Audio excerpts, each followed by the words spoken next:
Les 10 habitudes qui m'ont permis de générer plus de 3 millions d'euros en e-commerce. Dans cette vidéo, je vais vous partager 10 habitudes qui m'ont permis de changer ma vie, qui ont permis de changer ma vision des choses, ma manière de travailler et qui m'ont permis à terme d'avoir des gros résultats en e-commerce.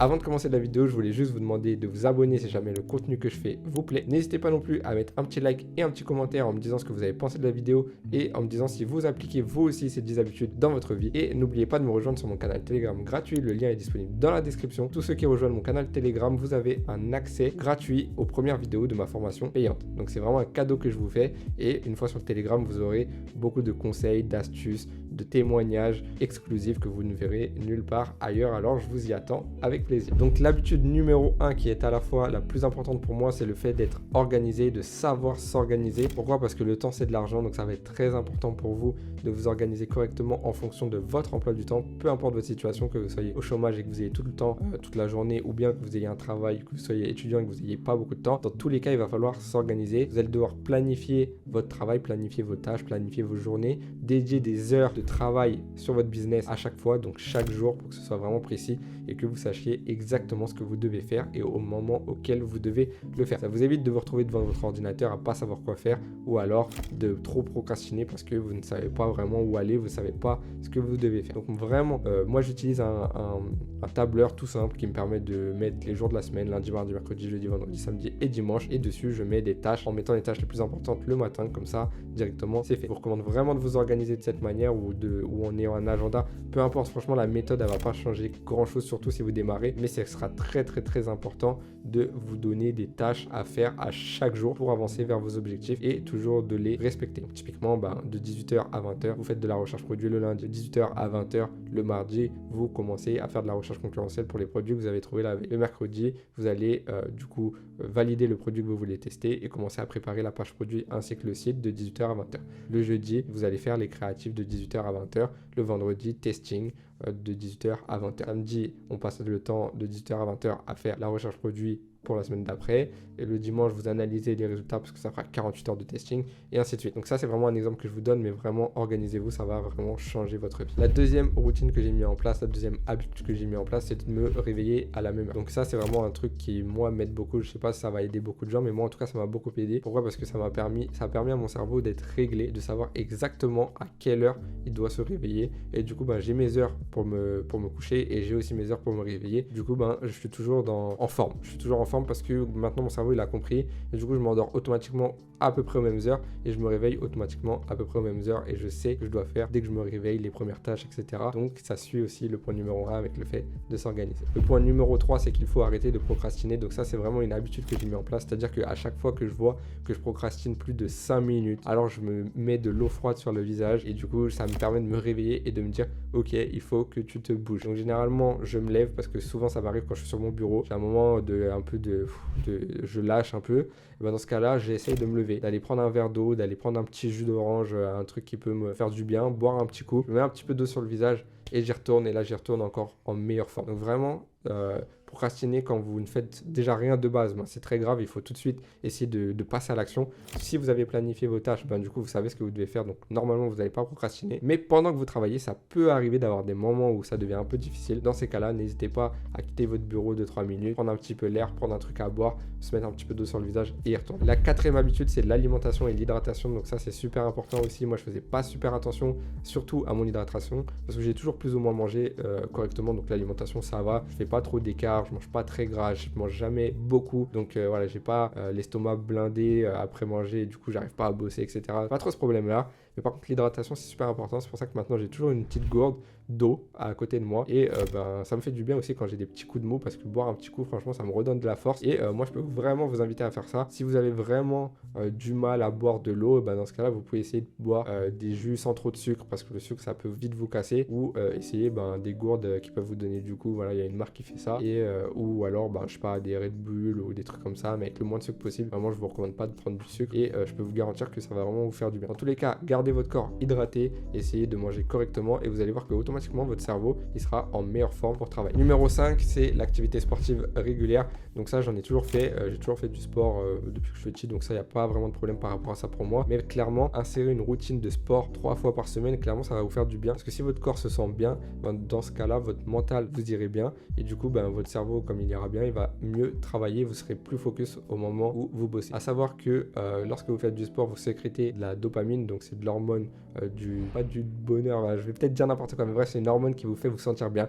Et du coup, forcément, si vous vous sentez bien, et vous travaillez mieux. Donc clairement, moi, je vous recommande de faire du sport au moins 3 fois par semaine. Déjà pour votre santé, mais aussi pour votre cerveau, pour votre focus, pour votre manière de travailler. Croyez-moi que ça fait vraiment une différence. Et pourtant, c'est un truc qui n'a rien à voir en soi avec le business, mais c'est très important. Le point numéro 6, c'est savoir se détendre et arrêter quand on en a vraiment trop marre. Donc je vous dis pas d'arrêter de travailler dès que vous avez un petit coup de mou, mais les coups de mou, ça peut arriver. Comme je l'ai dit juste avant, dans ce cas-là, vous allez boire un petit coup, vous prenez l'air, vous faites un petit peu de choses, 2-3 minutes, vous revenez dessus. Si par contre, après 2-3 essais comme ça, vraiment vous n'y arrivez pas, que vous avez forcé, et dans ce cas-là, ne vous frustrez pas. Parce qu'il vaudra mieux pour vous faire une pause d'1 heure, 2 heures et reprendre vraiment plus tard que de continuer à bosser, mais vraiment à 10% en faisant les choses de travers, en n'étant pas vraiment focus, etc. Donc moi, c'est quelque chose que j'ai remarqué. Je préfère arrêter quand vraiment je vois que j'arrive pas, que j'ai beau forcer, essayer de me motiver, de pousser, de travailler. Il y a des moments où j'arrive pas parce que dans la tête ça va pas, je suis fatigué, je suis pas très bien, etc. Bref, il va y avoir plein de causes à ça. Dans ces cas-là, ne soyez pas trop dur envers vous-même.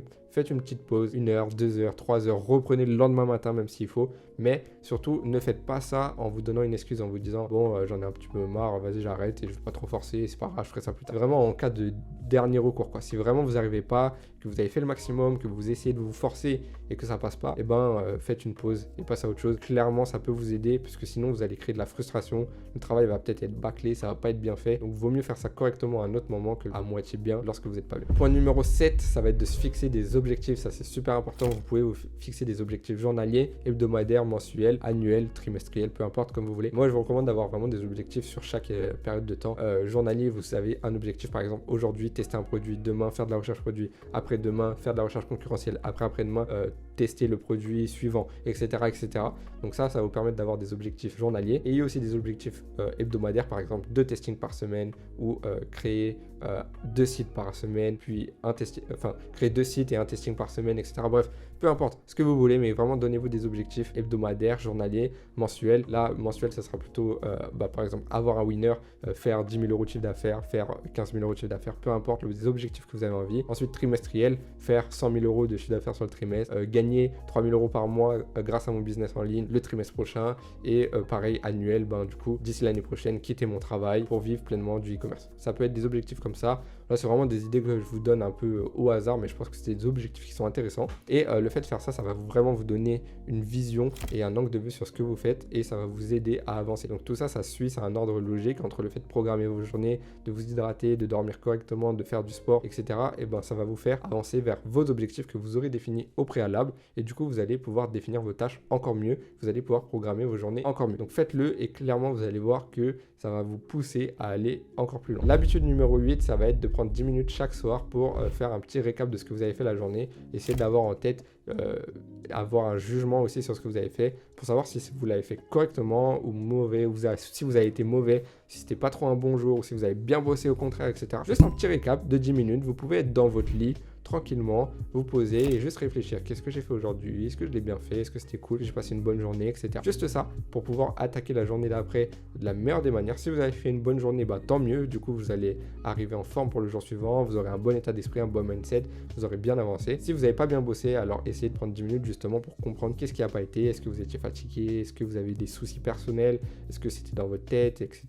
Qu'est-ce qui a fait que ça a bloqué pour pouvoir vous améliorer et faire en sorte que le jour suivant ne soit pas du tout identique au jour précédent. Donc vraiment avoir ce tout petit recul de 5-10 minutes, ça vous coûte rien, ça prend vraiment pas longtemps et ça peut vous aider à y voir plus clair sur ce que vous faites et avoir un petit recul sur votre travail journalier. L'habitude numéro 9, c'est que j'ai arrêté de remettre la faute sur les autres, arrêté de croire en la chance et j'ai toujours pris mes responsabilités. Donc ça, c'est quelque chose qui est assez difficile, surtout au début, quand on a tendance à dire oui, mais lui, il a réussi par chance, ouais, lui, mais il a eu un peu plus de réussite que moi, ouais, moi, j'ai pas de chance, moi, si, moi. Ça, c'est vrai que c'est, les humains ont tendance à réfléchir comme ça et clairement, une bonne habitude à apprendre, c'est de changer totalement cet état d'esprit-là et de vous dire que tout ce que vous réussissez, c'est grâce à vous et tout ce que vous échouez, c'est uniquement à cause de vous. Que la chance n'existe pas, que les facteurs extérieurs n'existent pas, que si vous avez eu un produit qui n'a pas marché, c'est de votre faute, vous auriez pu mieux anticiper. Si vous avez eu des blocages, c'est de votre faute. C'est pas Facebook qui a bugué, qui a trouvé des trucs un petit peu bizarres, c'est un peu bancal leur explication, c'est juste vous. Si vous n'en êtes pas là où vous en êtes dans votre vie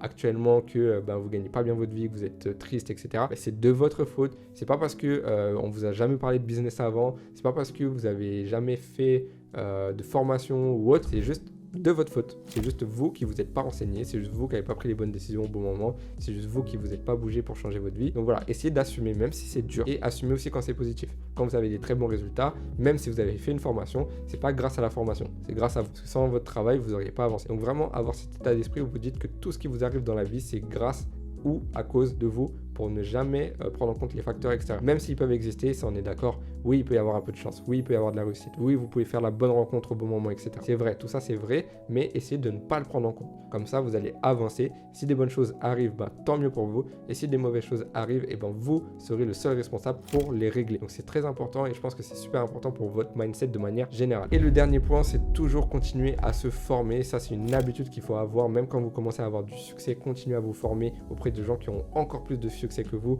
que ce soit dans le même business que vous ou même dans d'autres business. C'est toujours intéressant d'aller voir aussi ce qui se fait ailleurs. Continuez toujours d'apprendre, on n'a jamais fini. J'ai 25 ans, j'ai jamais fini d'apprendre. Quand j'en aurai 50, j'aurai pas fini d'apprendre. Quand j'en aurai 75, j'aurai pas fini d'apprendre. On peut toujours apprendre des autres, que ce soit des autres plus haut que nous, mais aussi des personnes qui sont en dessous. Faut pas sous-estimer les gens parce qu'ils gagnent moins bien leur vie que nous. On peut tirer des bénéfices et des conseils de tout le monde et on peut progresser grâce à tout le monde. Donc vraiment, soyez ouverts à ce niveau-là. Continuez à vous former, continuez à écouter les conseils et progresser toujours pour apprendre de plus en plus de choses. C'est que comme ça que vous allez pouvoir atteindre vraiment des sommets. Voilà, donc c'est vraiment les 10 habitudes que moi j'ai mis en place dans ma vie. J'espère que ça vous plaît, j'espère que vous allez pouvoir les mettre en place dans votre vie. En tout cas, moi je vous recommande vivement de les prendre en considération, de les noter sur une feuille et d'essayer de les appliquer dans votre vie. Parce que clairement, je pense que ça peut faire la différence, surtout si actuellement vous n'avez pas la réussite que vous souhaiteriez. Donc voilà, c'est des habitudes qui sont pas toutes faciles à mettre en place. Il y en a certaines où vous allez devoir vous faire mal. Si vous n'êtes pas très sportif, ça va peut-être être difficile pour vous. Si vous avez l'habitude de manger pas très sainement, de pas trop boire d'eau, etc., ça peut être difficile si vous avez tendance à dormir à des heures différentes, à vous réveiller à des heures différentes. Pareil, et si vous avez tendance à vous plaindre, à croire en la chance, aux facteurs extérieurs, pareil, ça peut être un gros changement pour vous. Mais croyez-moi que si vous faites l'effort d'analyser tout ça et de mettre en place ces habitudes-là, vous allez clairement avoir un gros changement dans votre vie. Moi, je parle souvent d'une version 1.0 de vous-même à une version 2.0 qui est réussie. Pour devenir votre propre version 2.0, la version 2.0 qui explose tout sur son passage, dans mon cas, le ON 2.0, il faut avoir des habitudes qui soient fortes et qui vous aident à atteindre vos objectifs parce qu'au fond, c'est ce que vous voulez. Faites les sacrifices qu'il le faut. Clairement, tout va pas arriver facilement. C'est difficile de réussir dans l'e-commerce, c'est difficile de réussir dans le business de manière générale. Pour ça, il faut faire des sacrifices et ça peut être des habitudes qui peuvent être difficiles à mettre en place, mais clairement, ça en vaut largement la chandelle. Donc voilà, j'espère que cette vidéo vous a plu, j'espère que ces 10 habitudes vous ont plu. N'hésitez pas à me dire dans les commentaires quelles habitudes vous avez déjà mis en place dans votre vie et quelles habitudes vont être difficiles à mettre en place pour vous. N'hésitez pas non plus à vous abonner, à mettre un petit like et à me rejoindre sur mon canal Telegram gratuit pour bénéficier des premières vidéos de ma formation payante. Allez, on se retrouve bientôt pour une prochaine vidéo. Salut à tous.